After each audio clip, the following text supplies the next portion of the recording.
ابتدا ہے رب جلیل کے بابرکت نام سے جو دلوں کے بھید خوب جانتا ہے۔ دیکھتی آنکھوں سنتے کانوں صابری میاں کا سلام پہنچے۔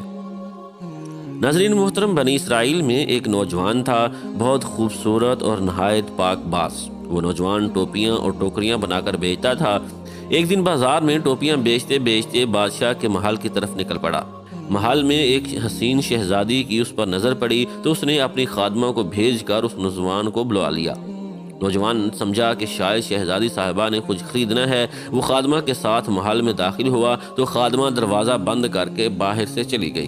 شہزادی برہنہ حالت میں سامنے آ گئی اور بولی، اے حسین نوجوان، میرے قریب آ اور میری خواہشیں پوری کرو۔ نوجوان نے کہا، کیا شہزادی، اس رب سے ڈر جو بڑا بے نیاز ہے۔ شہزادی نہ مانی اور دھمکی دینے لگ پڑی کہ اگر تو نے میری تسکین پوری نہ کی تو میں بادشاہ سلامت کے پاس شور مچاتی اسی حالت میں جاؤں گی اور کہوں گی کہ اس نوجوان نے میری عزت زبردستی لوٹنے کی کوشش کی ہے۔ اب نوجوان بڑا پریشان ہوا اور کچھ سوچ کر بولا، اچھا مجھے نہانے کی اجازت دی جائے تاکہ میں صاف ستھرا ہو جاؤں۔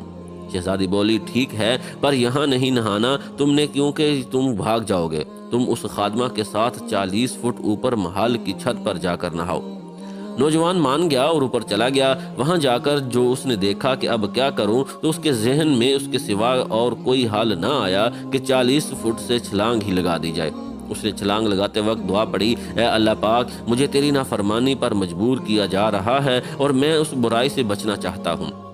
مجھے 40 فٹ نیچے چھلانگ لگا کر مر جانا تو منظور ہے، لیکن تیری نافرمانی نہیں۔ یہ کہہ کر نوجوان نے چھلانگ لگا دی۔ اسی وقت ایک فرشتے کو باری تعالیٰ سے حکم جاری ہوا کہ جاؤ اس نوجوان کو بچاؤ۔ فرشتے نے اس نوجوان کو اپنے پروں میں سما لیا اور آرام سے نیچے اتار دیا۔ نوجوان بڑا خوش ہوا اور اسی وقت شکرانے کے نفل ادا کیے اور بارگاہ الہی میں عرض کی کہ مولا، تو چاہے تو مجھے اپنے اس کام سے بے نیاز کروا سکتا ہے۔ اے رب، مجھے تو کچھ عنایت کر تاکہ میں آرام سے بیٹھ کر کھا بھی سکوں اور تیری عبادت بھی کر سکوں۔ اس کی درخواست قبول ہوئی اور وہی فرشتہ جس نے اس کو بچایا ایک سونے سے بھری بوری لا دی۔ حسین نوجوان نے پھر سجدہ شکر ادا کیا اور بولا، اے میرے پروردگار، یہ جو سونا اسی رزق کا حصہ ہے جو مجھے دنیا میں ملنا تھا، تو اس میں برکت عطا فرما، اور اگر یہ اس اجر کا حصہ ہے جو مجھے آخرت میں ملنا ہے اور اس کی وجہ سے میرے آخرت کے اجر میں کمی ہوگی تو مجھے یہ دولت نہیں چاہیے۔